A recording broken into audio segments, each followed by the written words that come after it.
सुन सखिया एगो बतिया रही साटा पे गई चनपटिया दहरवा टोला पंडई में तनिको रे पुन लागल जिला बेतिया के रहे एगो पागल हमारा लहंगा उठा के भागल हमारा लहंगा उठा के भागल रे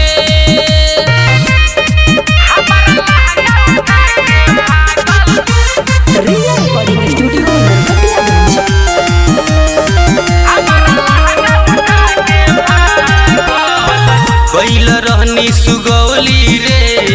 फुटल जवानी के कसैली रे अगा लौरिया शनिचरी रे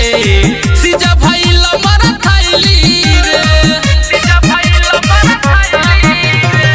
कैल रहनी सुगौली रे फुटल जवानी के कसैली रे अगा लौरिया शनिचरी रे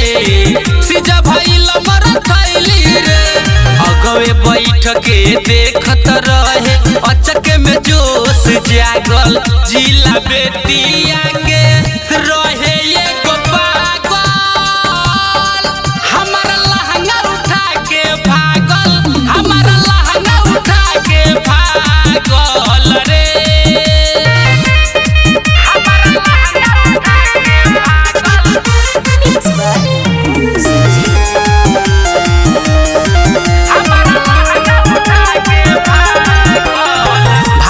पिपरा खटौरी रे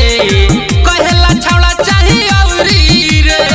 भैरो गोज बजरिया में कहे ददन चाही औरी रे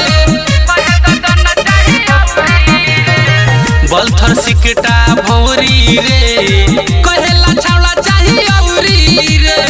माइना टाड़ बजरिया में